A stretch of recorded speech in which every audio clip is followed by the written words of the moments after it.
Hello kids, I'm going to explain few important points, definitions of chapter fractions. So first of all we will discuss about the meaning of fraction. Fraction means some part of a thing.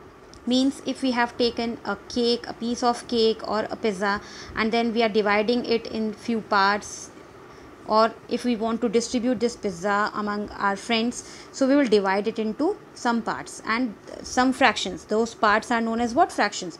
So means fraction, ये सारे small parts क्या हैं? इस whole pizza के parts हैं. So the part of a whole is known as what? Fraction. So first of all we will write the definition of fraction as fraction is what? The part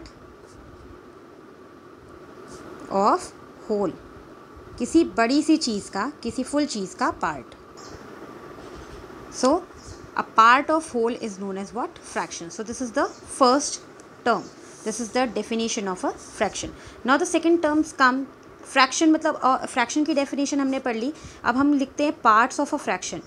parts of a fraction, तो ये हमने junior class में ही पढ़ा है. Fraction हम कैसे लिखते हैं? Numerator upon denominator. तो ऊपर वाला जो पार्ट होता है उसको हम लोग क्या कहते हैं? न्यूमरेटर. नीचे का जो पार्ट होता है वो डिनोमिनेटर होता है. For example 2/3, 5/6, 7/8. ठीक है, ये सारे क्या हैं? फ्रैक्शन. ऊपर जो है वो न्यूमरेटर होता है, नीचे जो होता है वो डिनोमिनेटर होता है. इसके बाद आता है proper fraction. These are the types of fraction. Proper fraction. Proper मतलब सही फ्रैक्शन हम किसको बोलते हैं? फ्रैक्शन होता क्या है? क्योंकि हम क्या बोल रहे हैं? Fraction is a part of whole. तो जिस भी फ्रैक्शन में न्यूमरेटर छोटा होता है डिनोमिनेटर से, उसको हम कहते हैं proper fraction. Like 2/3, 4/5, 6/7, these all are proper fraction, जिसमें न्यूमरेटर डिनोमिनेटर से छोटा होता है. Fourth point is improper fraction. ठीक है, इम्प्रॉपर फ्रैक्शन में न्यूमरेटर डिनोमिनेटर से बड़ा होता है. ठीक है, लाइक 6/5, 3/2, 7/6.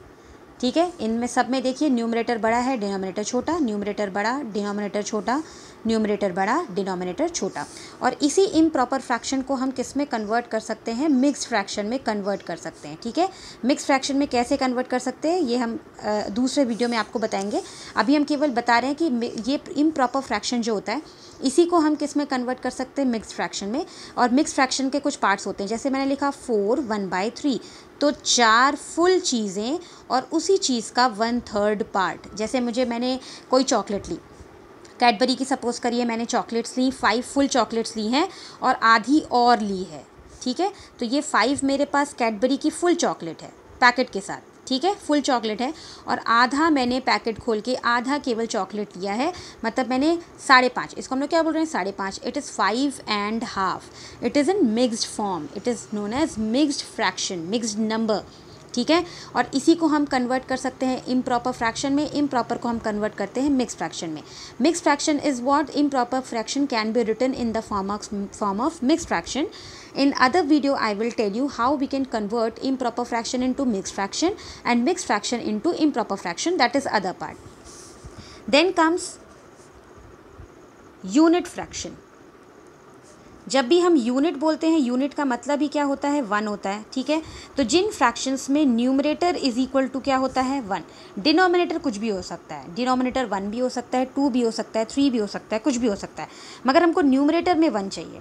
ठीक है, न्यूमरेटर में जैसे 1 लिखा है, डिनोमिनेटर में 7 लिखा है. न्यूमरेटर में 1, डिनोमिनेटर में 5, न्यूमरेटर में 1, डिनोमिनेटर में 2. These all are known as unit fraction. Unit fraction मतलब क्या होता है? जिनके न्यूमरेटर में 1 हो. इसके बाद आता है हमारा like fraction. Like fraction, like fraction मतलब डिनोमिनेटर्स सेम.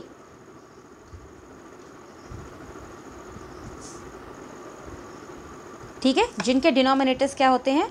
सेम होते हैं. तो डिनोमिनेटर सेम होते हैं मतलब 2/3, 7/3, 11/3, 5/3. These all are what? Like fractions.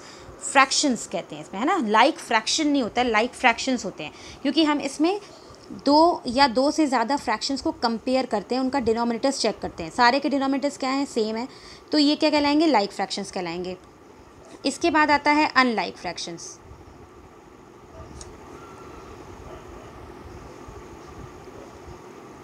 Unlike fractions मतलब डिनोमिनेटर्स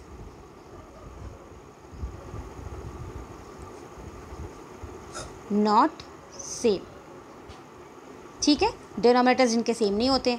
2/3 है तो यहाँ पर आ गया 5/7, यहाँ पर आ गया 6/11, यहाँ पर आ गया 2/5। तो इन सारे के डिनोमिनेटर्स क्या हैं, अलग अलग। तो ये कौन से फ्रैक्शंस कहलाते हैं, अनलाइक फ्रैक्शंस। इसके बाद आता है इक्विवेलेंट फ्रैक्शन। इक्विवेलेंट फ्रैक्शन मतलब जिनकी वैल्यूज़ क्या होती है, सेम होती है। इक्विवेलेंट फ्रैक्शंस मतलब हमने दो फ्रैक्शन लिखे, 1/2 लिखा और 2/4 हुआ लिखा, ठीक है। तो जब मैंने 1/2 को ड्रॉ किया, सपोज़ करो सर्कल अगर मैंने बनाया, इसका मैंने 1/2 ड्रॉ किया, तो मैंने सर्कल को हाफ पार्ट में डिवाइड कर दिया। ये क्या रिप्रेजेंट कर रहा है, 1/2 रिप्रेजेंट कर रहा है। मैंने एक और सर्कल बनाया, ठीक है। जितना डिनोमिनेटर रहता है उतने ही इक्वल पार्ट्स में हम उस फिगर को डिवाइड करते हैं।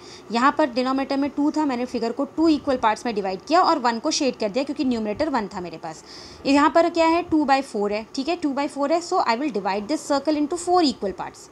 सो this is the proper way of dividing a circle into 4 equal parts, ठीक है। इसके बाद न्यूमरेटर कितना है, 2, तो मैं किसी भी दो पार्ट को क्या कर दूँगी, शेड कर दूँगी। ये मैंने दो पार्ट को शेड कर दिया। अब ये ऐसे भी हो सकते हैं, अल्टरनेट भी हो सकते हैं, ये लगातार भी हो सकते हैं, एडजेसेंट भी हो सकते हैं, ठीक है। तो अभी भी देखो, इस 1/2 को जो मैंने ड्रॉ किया तो वो भी सर्कल का आधा पार्ट था।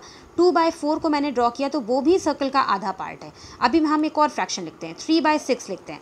अब हमने फिर से सर्कल ड्रॉ किया और इस सर्कल को हमको डिनोमिनेटर जितना है उतने पार्ट्स में हमको क्या करना है, इसको डिवाइड करना है, ठीक है। तो इसको हम डिवाइड करते हैं 6 इक्वल पार्ट्स में। ये हो गए 6 इक्वल पार्ट्स में, सर्कल को डिवाइड कर दिया हमने, ठीक है। अब देखो 6 क्योंकि डिनोमिनेटर था तो हमने सर्कल को 6 पार्ट्स में डिवाइड कर दिया। ऊपर कितना है, न्यूमरेटर 3 है, तो हम 3 पार्ट्स को क्या कर देंगे, शेड कर देंगे। ये हमने शेड कर दिया। इसमें भी आप किसी भी 3 पार्ट को शेड कर सकते हो। मैंने लगातार इसलिए शेड किया है ताकि आपको समझ में आए कि हाँ ये हम एक्चुअली क्या रिप्रेजेंट करते हैं। तो देखो तीनों मैंने फ्रैक्शन अलग अलग लिखे हैं मगर तीनों सर्कल के इक्वल पार्ट्स को ही प्रेजेंट कर रहे हैं। 1/2 आधा है सर्कल का, 2/4 भी सर्कल का आधा ही है, ठीक है, क्योंकि इसमें हमने 1/4 दो लिए हैं। यहाँ पर 3/6 है, 3/6 मतलब एक 1/6, दूसरा 1/6 और तीसरा 1/6, तो तीनों मिला के 3/6 हो गया। मतलब हमने अभी भी सर्कल का क्या कवर किया है, हाफ पोर्शन ही कवर किया है।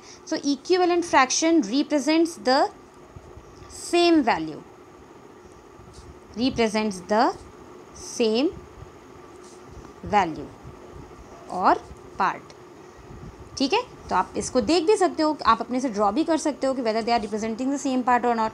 तो हमने फिगर के थ्रू समझ लिया और जब आप थोड़ा बड़ी क्लास में इसको करेंगे तो आप इसको सिंप्लीफिकेशन के थ्रू समझेंगे, ठीक है, कि ये इक्विवेलेंट फ्रैक्शन है या नहीं है। इसको हम लोग आगे दूसरे वीडियो में और डिटेल में पढ़ेंगे। This was the introductory part of chapter fractions for class 4th। Thank you.